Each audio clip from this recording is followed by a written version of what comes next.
Behind the ancient stone walls of Westminster Abbey, where kings and queens have been crowned for nearly 1,000 years, something extraordinary was about to unfold.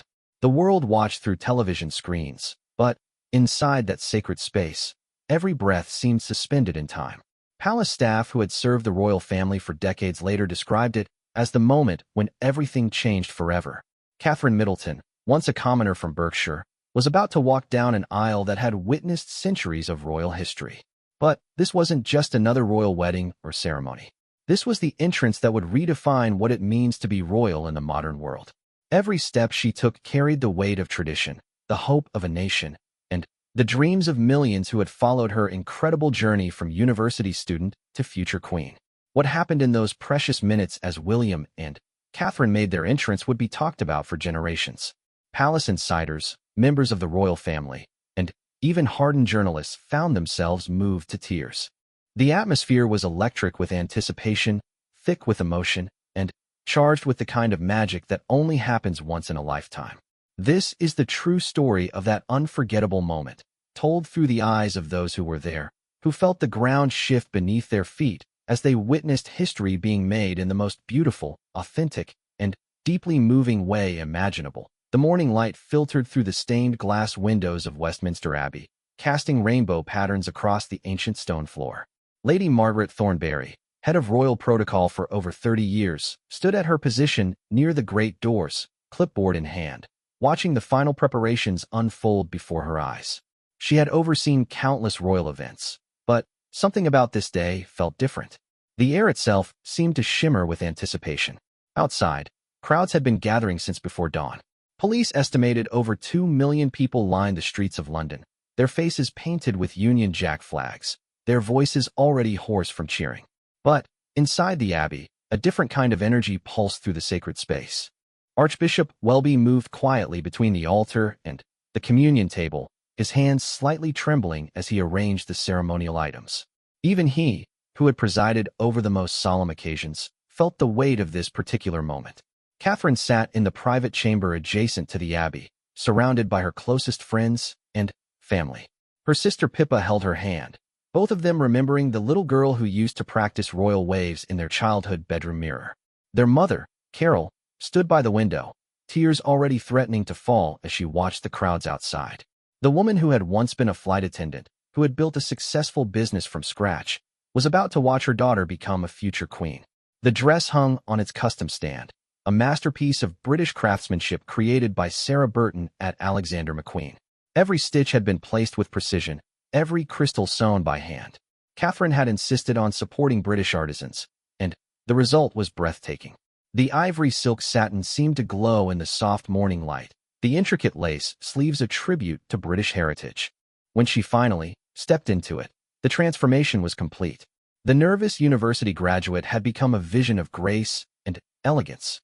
Meanwhile, Prince William paced the length of his preparation room, his military uniform perfectly pressed, his medals catching the light. His best man and brother, Prince Harry, watched him with a mixture of amusement and deep affection. They had been through so much together since losing their mother, Princess Diana, when they were just boys. Harry had seen his older brother struggle with the weight of his destiny, seen him fall in love, seen him find his purpose. Today, William would take another step toward his future as king, but, more importantly, he would marry the woman who had captured his heart completely. The Queen sat in her private room, flanked by her most trusted ladies-in-waiting. At 85 years old, she had seen the monarchy through decades of change, triumph, and scandal. Her own coronation had been over 50 years ago, a young woman thrust into a role she never expected to inherit. As she watched the preparations for today's ceremony, she felt a deep sense of satisfaction. William had chosen well. Catherine possessed the qualities that the modern monarchy needed: authenticity, warmth, and an unshakable sense of duty wrapped in genuine humility. The Abbey began to fill with guests, each arrival carefully orchestrated by Margaret and her team. Foreign dignitaries took their seats alongside British nobility. Friends from university sat near cabinet ministers. The mixing of old and new, traditional and modern, reflected everything this ceremony represented. David Beckham adjusted his morning coat as he found his seat, while Sir Elton John nodded respectfully to the Duke of Edinburgh. It was a guest list that spanned generations and social classes, united in their excitement for what was about to unfold. Outside, the horses stamped restlessly as the carriage procession prepared to begin. The Irish stagecoach, built in 1851, had been polished to perfection. Every piece of brass gleamed, every cushion had been brushed and arranged.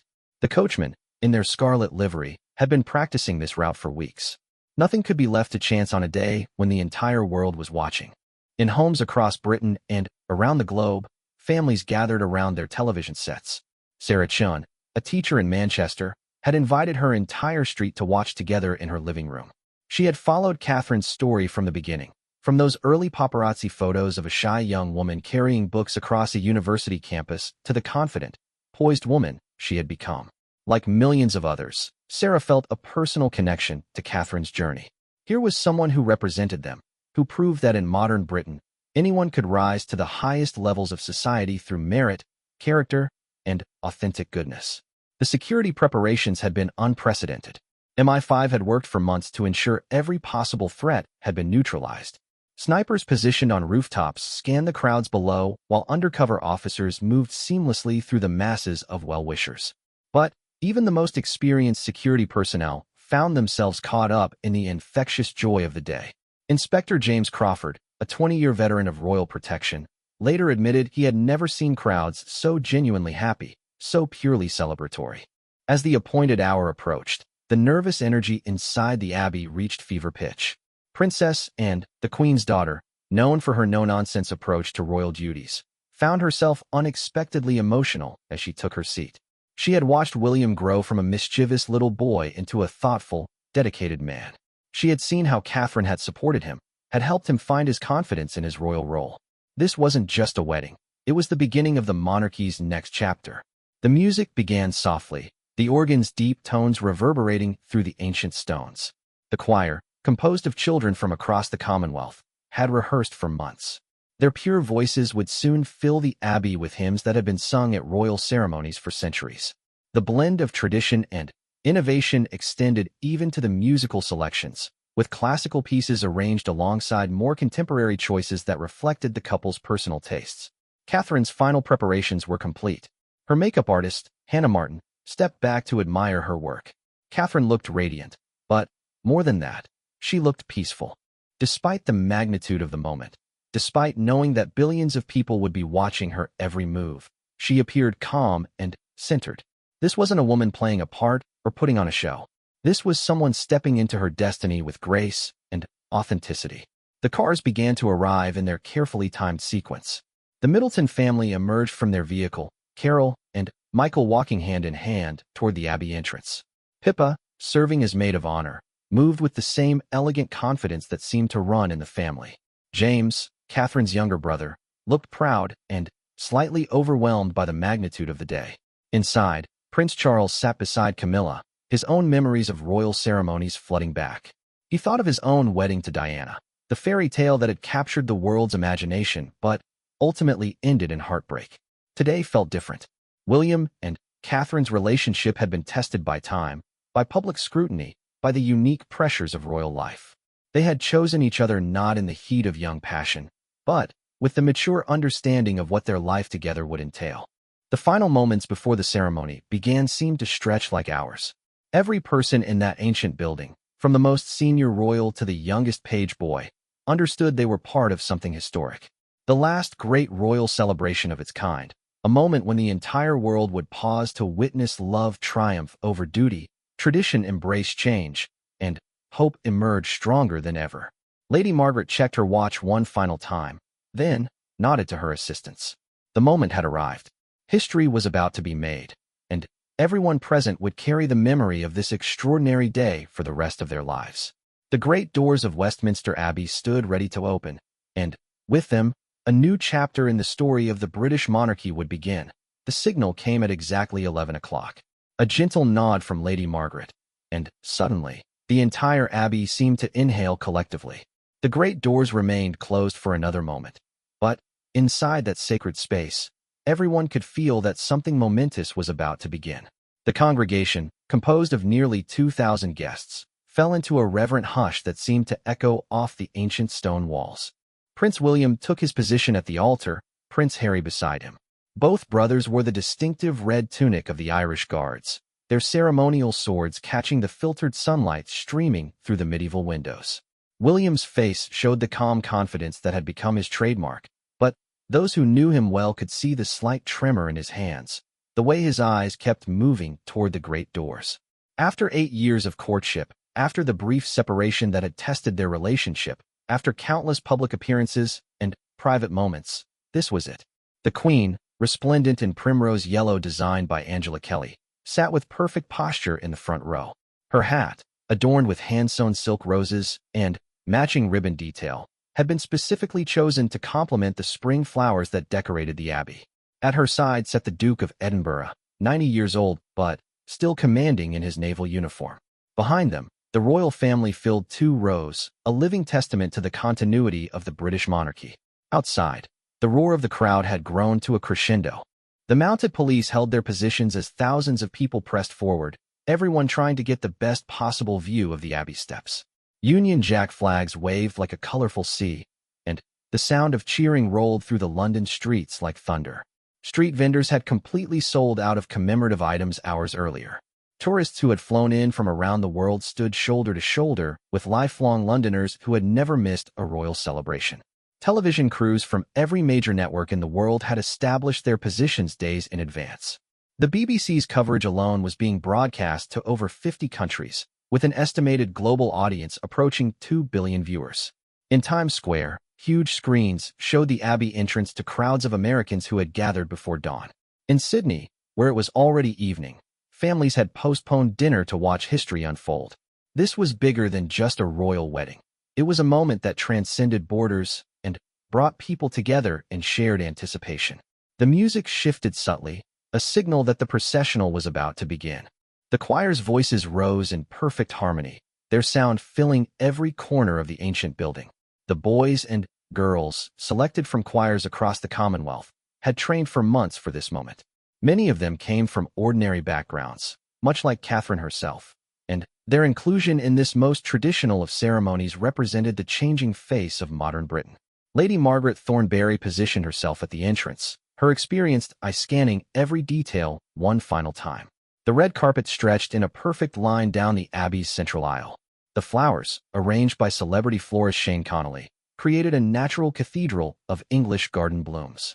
Field maples and hornbeam branches formed graceful arches, while lily of the valley, sweet William, and white roses filled the air with their subtle fragrance. Every element had been chosen to reflect Catherine's love of natural beauty and sustainable practices. The bridesmaids and page boys assembled in the Abbey's entrance hall, their excitement barely contained despite months of rehearsal. The youngest, 3-year-old Grace Van Cutsum, Prince William's goddaughter, clutched her small bouquet with determined concentration. Lady Louise Windsor, the Queen's granddaughter, helped arrange the children's positions with the gentle authority of someone far older than her 7 years. These children, representing the next generation of the royal family and their closest friends, would lead the procession that would change everything. In the Middleton family car, Catherine sat between her father Michael and her sister Pippa. The journey from the Goring Hotel to Westminster Abbey took only 20 minutes, but those minutes stretched like an eternity. Michael Middleton, the former British Airways pilot who had worked his way up from flight dispatcher to commercial pilot, held his daughter's hand. His transformation from middle-class businessman to father of a future queen still sometimes seemed surreal, but his pride in Catherine's character and accomplishments had never wavered. The crowds lining the route had been waiting for hours, many camping overnight to secure the best positions. As the Rolls-Royce Phantom 6 carrying Catherine appeared, a wave of excitement rippled through the masses of people. Those lucky enough to catch a glimpse through the car's windows later described seeing a woman who appeared serene and radiant, waving with natural grace to the thousands of well-wishers lining her route to destiny. Inside Westminster Abbey, the anticipation had reached an almost unbearable pitch. Prime Minister David Cameron sat with other government officials, while opposition leaders put aside political differences for this moment of national celebration. The Archbishop of Canterbury, Justin Welby, made his final preparations at the altar, his own excitement evident despite his decades of experience presiding over significant ceremonies. He had spent considerable time with both William and Catherine in the months leading up to this day, and he had been struck by their genuine affection for each other and their serious commitment to their future roles. The Abbey's bells began to ring, their ancient bronze voices calling across London to announce that the moment had finally arrived. The sound carried for miles, reaching the crowds gathered in Hyde Park where giant screens had been erected for those unable to secure positions along the processional route. Families spread picnic blankets on the grass, children climbed onto their fathers' shoulders, and elderly couples held hands as they remembered watching previous royal celebrations throughout their lifetimes. Television commentators around the world struggled to find words adequate to the magnitude of the moment. Peter Hunt of the BBC, veteran of countless royal events, later admitted that he had been unexpectedly moved by the sheer scale of public affection visible in the crowds. The American networks, led by anchors who had flown to London specifically for this coverage, attempted to explain to their audiences the deep cultural significance of what they were witnessing. This wasn't merely pageantry. It was the living embodiment of 1,000 years of British history, tradition, and cultural identity. Social media exploded with real-time reactions from around the globe. Twitter registered its highest ever traffic volume as millions of people shared their excitement, their observations, and their emotions. Facebook pages dedicated to the royal wedding crashed under the volume of comments and well wishes. Even people who claimed no interest in royal affairs found themselves caught up in the infectious joy of the day. The security operation continued seamlessly in the background. Hundreds of plainclothes officers moved through the crowds, but their presence was so skillfully managed that the celebratory atmosphere remained untainted by any sense of threat or concern. The Metropolitan Police had coordinated with intelligence services from multiple countries to ensure that this day of happiness would remain exactly that. Detective Chief Inspector Sarah Williams, coordinating crowd control along the Mall, later described the assignment as the most rewarding of her 20-year career, watching ordinary people experience extraordinary joy. Catherine's car rounded the final corner, and Westminster Abbey came into view.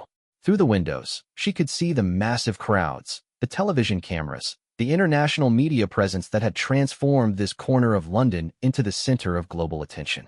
But rather than feeling overwhelmed, those close to her noticed that Catherine seemed to become even calmer, even more centered. This was her moment, the culmination of everything that had brought her to this point, and she was ready. The car drew to a stop at the Abbey steps. Michael Middleton squeezed his daughter's hand one final time, while Pippa made tiny final adjustments to Catherine's dress and veil. The world held its breath as the car door prepared to open, and inside Westminster Abbey, Prince William felt his heart rate quicken as he realized that in just moments, he would see his bride for the first time on this most important day of their lives. The great moment had arrived.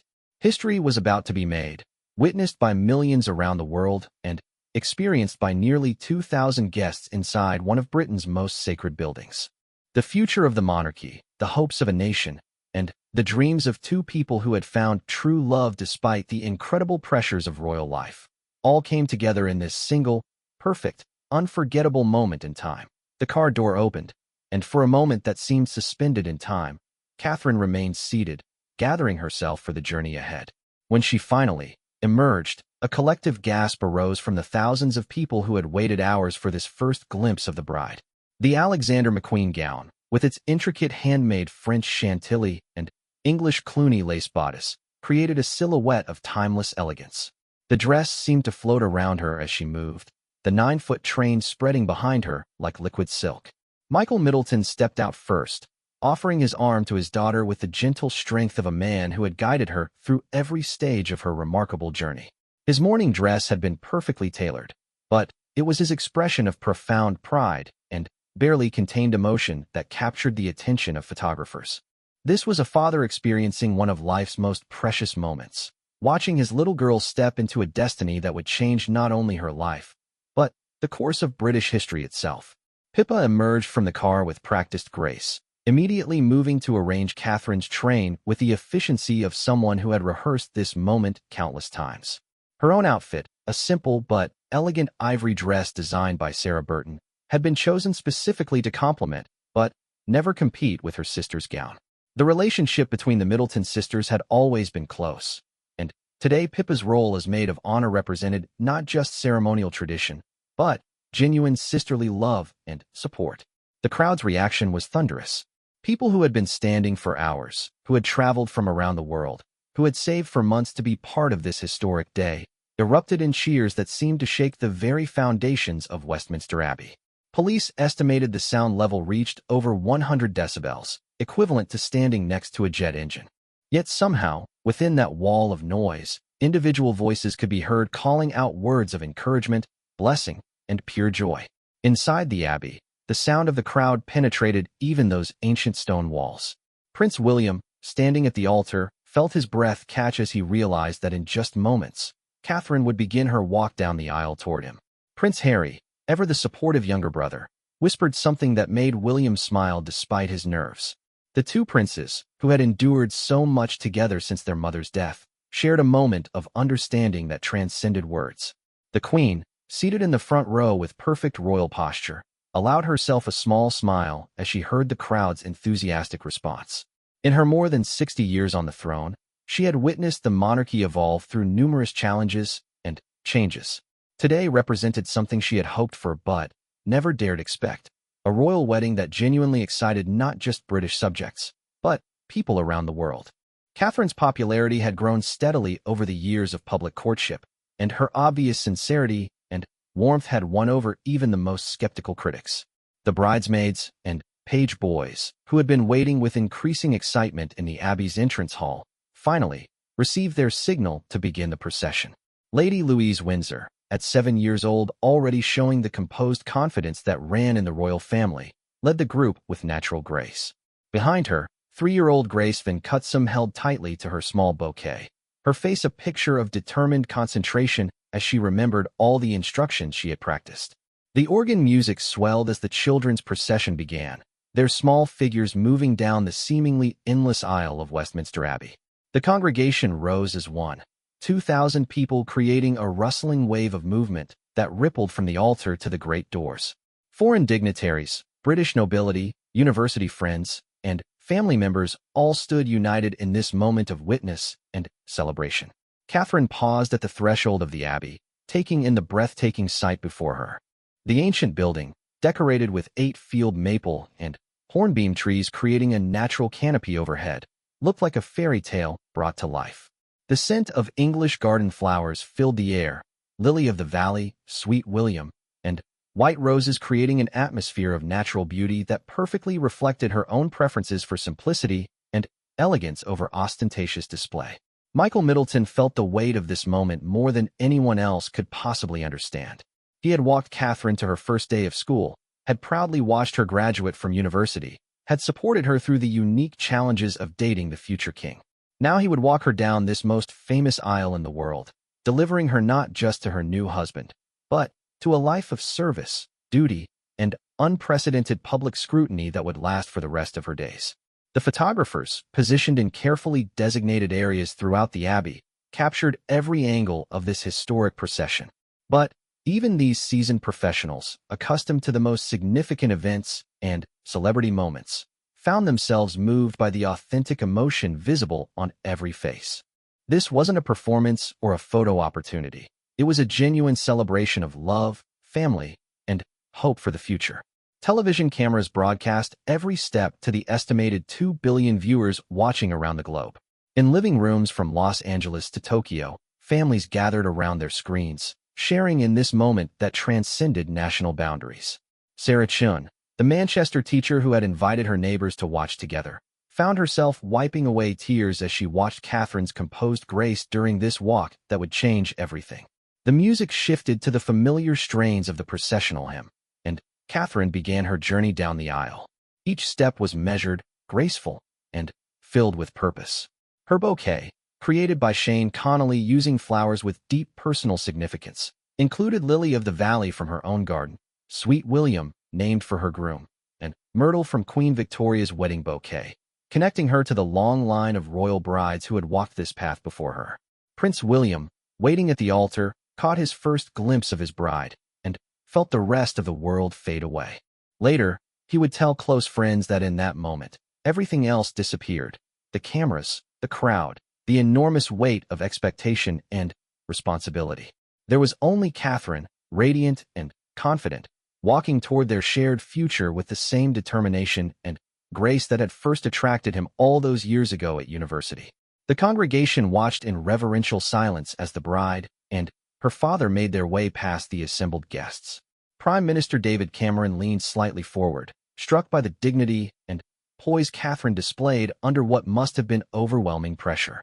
Behind him, members of both families struggled to contain their emotions as they witnessed this culmination of a love story that had captured the world's imagination. Halfway down the aisle, Catherine caught sight of Prince Charles, who had already come to regard her as the daughter he had always hoped for. Their relationship had developed slowly but genuinely over the years, based on mutual respect and shared commitment to supporting William in his future role. Charles's smile, visible to those nearby, reflected not just paternal pride but genuine affection for the young woman who would one day stand beside his son as king and queen. The Duchess of Cambridge's mother, Carol Middleton, watched from her seat with tears streaming down her face.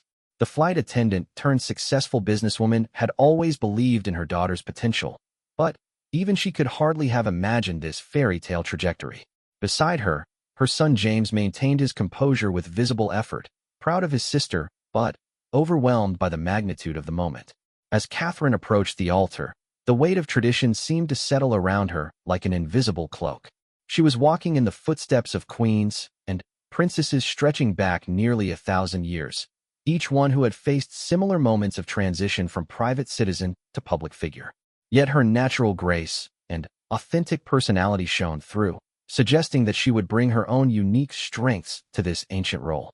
The final steps of the processional seemed to last forever and yet pass in an instant. The world held its breath as Catherine reached the altar where Prince William waited, his face radiant with love and pride. Michael Middleton prepared to place his daughter's hand in that of the future king, completing a journey that had begun with a chance meeting at university and culminated in this moment that would reshape the future of the British monarchy forever. Michael Middleton reached the altar and turned to face his daughter, his eyes bright with unshed tears.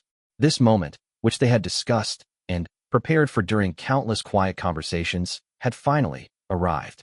He lifted Catherine's hand gently and placed it in Prince William's extended palm, a gesture that symbolically transferred not just a daughter from father to husband, but marked the moment when Catherine Middleton officially began her transformation into Catherine, Princess of Wales and future Queen of England. Prince William's face as he took Catherine's hand revealed everything about their relationship that had made it so compelling to watch unfold over nearly a decade. His expression showed not just the love of a bridegroom for his bride, but genuine admiration, respect, and what could only be described as relief that this woman had chosen to share his extraordinary but challenging destiny. He whispered something to her that only she could hear, and her responding smile lit up her entire face with authentic joy.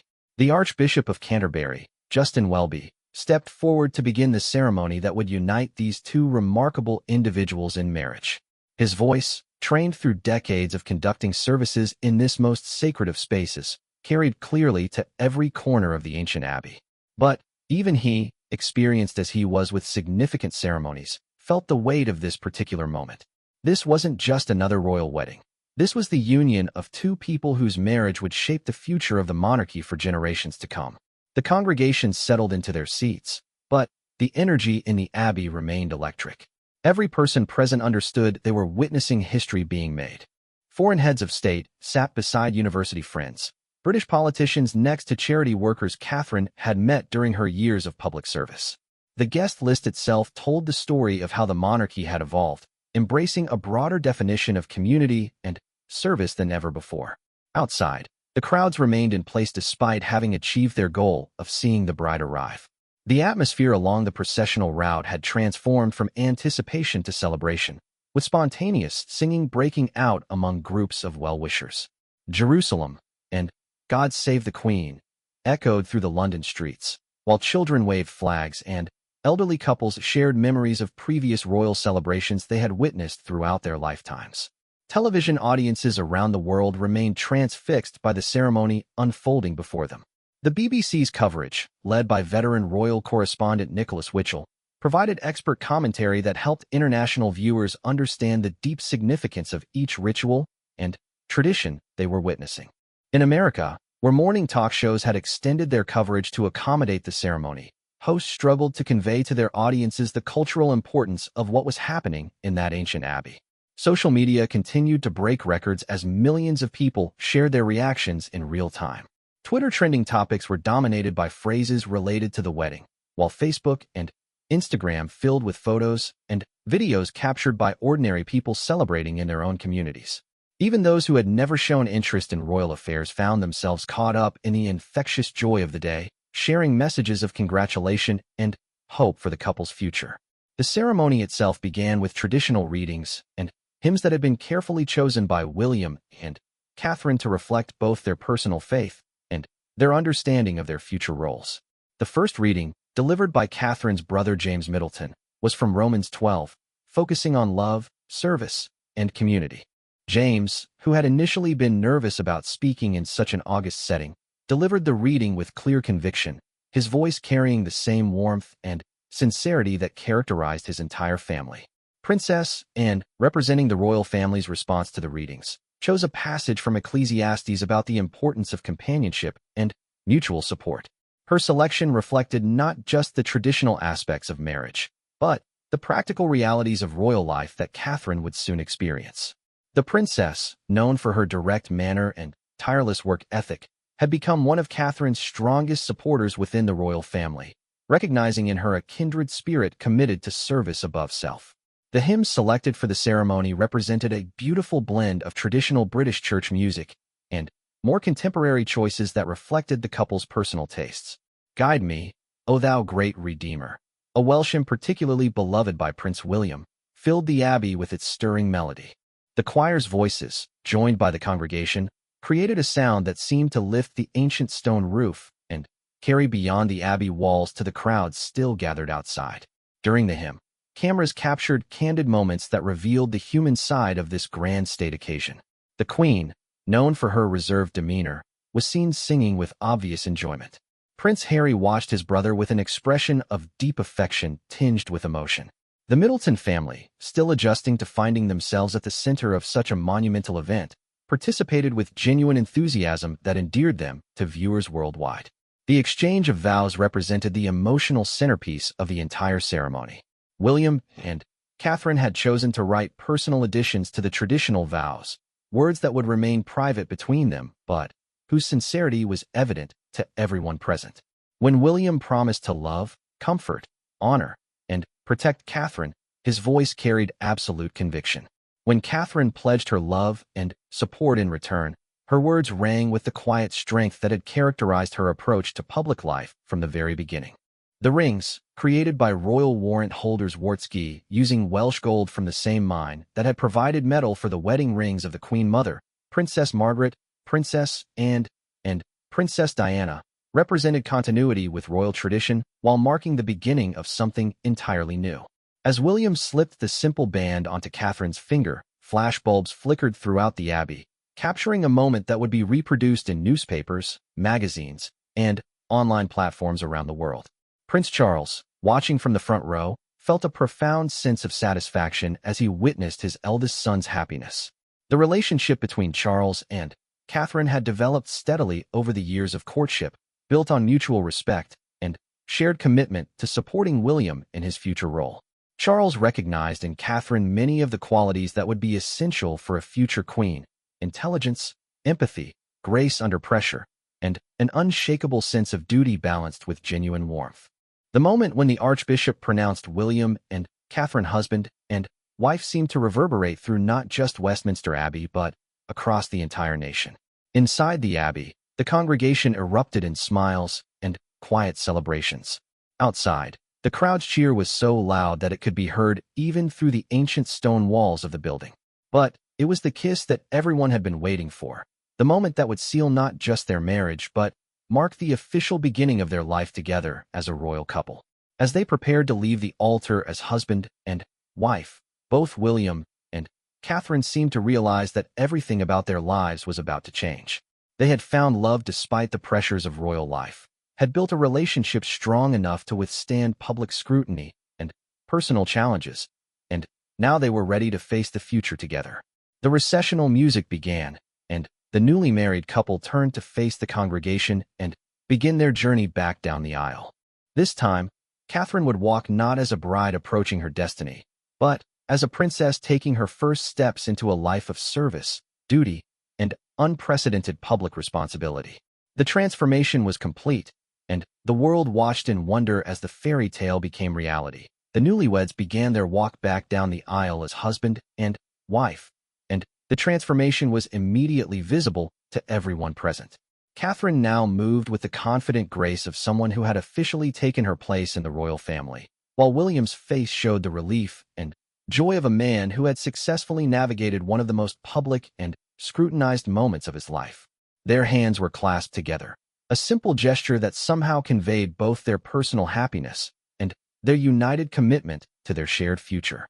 The recessional hymn filled Westminster Abbey with triumphant music that seemed to lift the spirits of every person present. The congregation remained standing as the royal couple passed, and many later described feeling as though they were witnessing something that transcended the merely ceremonial. This was a moment of genuine joy, authentic celebration, and hope for the future that touched everyone who experienced it, either in person or through the unprecedented global television coverage. As they walked past the assembled guests, both William and Catherine took moments to make eye contact with friends and family members, sharing smiles and subtle acknowledgments that personalized this most public of occasions. Catherine's university friends, seated together in a group that included several who had lived with her during their St. Andrew's days, beamed with pride as their former flatmate passed by in her royal splendor. These young women had watched Catherine navigate the unique challenges of dating the future king, had seen her handle media attention with grace and dignity, and now they witnessed her moment of ultimate triumph. The royal family members rose as the couple approached, their faces showing the kind of genuine happiness that no amount of protocol training could manufacture. Princess Anne, never one for excessive displays of emotion, was seen wiping away a tear as her nephew and his new wife passed her seat. The Duke of Edinburgh, despite his advanced age and sometimes gruff public persona, showed obvious pleasure at the success of the day and the obvious happiness of his grandson. Prince Charles and Camilla stood together, both reflecting on the journey that had brought them to this moment. Charles had watched William grow from a grieving little boy who had lost his mother too young into a confident, capable man who had found genuine love with a woman of exceptional character. Camilla, who had experienced her own challenges in being accepted by the British public, recognized in Catherine someone who possessed the natural warmth and authenticity that would make her beloved by the people she would serve. The Queen, standing with perfect posture despite her 85 years, radiated satisfaction as the newlyweds approached. Her Majesty had guided the monarchy through decades of change, challenge, and occasional crisis, always with an eye toward ensuring its continued relevance and effectiveness. In Catherine, she saw someone who could help lead the royal family into its next era with the kind of modern sensibility and genuine human connection that would be essential for its continued success. Outside Westminster Abbey, the crowd's anticipation had reached fever pitch. The people who had waited hours for this moment knew that the ceremony was concluding and that they would soon see the newlyweds emerge as husband and wife. Street vendors selling commemorative items had long since sold out of their inventory, but the entrepreneurial spirit of London street life had adapted, with impromptu celebrations breaking out wherever groups of people gathered. The television coverage reached its climax as commentators around the world attempted to capture the significance of what they were witnessing. Peter Hunt of the BBC, veteran of countless royal events, later described this as the most genuinely joyful royal celebration he had ever covered. The American networks, led by anchors who had positioned themselves at strategic locations around London, struggled to convey to their audiences the deep cultural and emotional significance of the scenes unfolding before their cameras. International reaction continued to pour in through social media and diplomatic channels.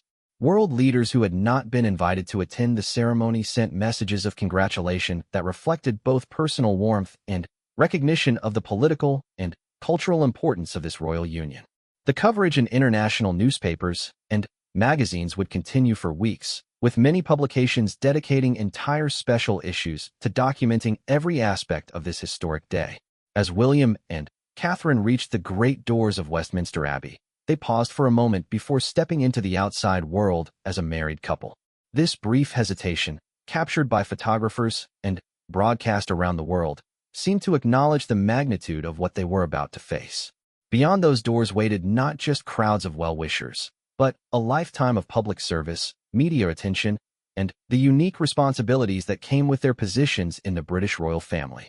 The doors opened, and the couple emerged into brilliant sunshine that seemed to have been arranged specifically for their benefit. The crowd's roar was deafening, a wall of sound that expressed pure joy and celebration. William and Catherine stood on the abbey steps, both clearly overwhelmed by the enthusiasm of the reception they were receiving.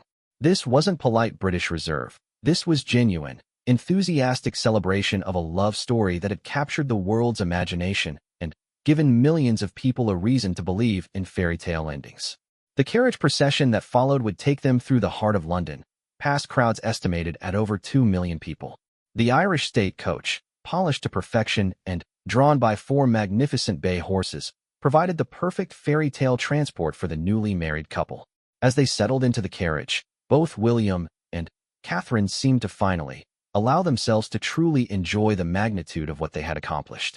The route back to Buckingham Palace took them through streets lined with Union Jack flags, past buildings decorated with flowers and banners, through crowds of people who had traveled from around the world to be part of this historic celebration. Children held handmade signs, elderly couples shared memories of previous royal celebrations, and families from every background and nationality united in celebration of love, tradition, and hope for the future. The balcony appearance at Buckingham Palace provided the crescendo that everyone had been waiting for. When William and Catherine stepped onto the famous balcony, accompanied by their bridesmaids, page boys, and immediate family members, the crowd gathered in front of the palace erupted in cheers that could be heard for miles. The kiss they shared, watched by hundreds of thousands in person and billions around the world, sealed not just their marriage but marked the official beginning of their public life together. As the day drew to a close and the crowds began to disperse, the true significance of what had been accomplished became clear.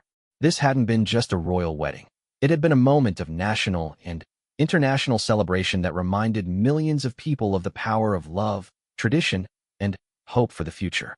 Catherine's journey from middle-class university student to princess and future queen had captured imaginations around the world, proving that in modern Britain, merit, character, and authentic goodness could still triumph over accidents of birth. The palace, which had indeed held its breath throughout this extraordinary day, could finally exhale. The ceremony had been flawless, the couple radiant, and the public response beyond anyone's most optimistic expectations. William and Catherine had successfully navigated the transition from private citizens to public figures, from boyfriend and girlfriend to husband and wife, from university sweethearts to future king and queen.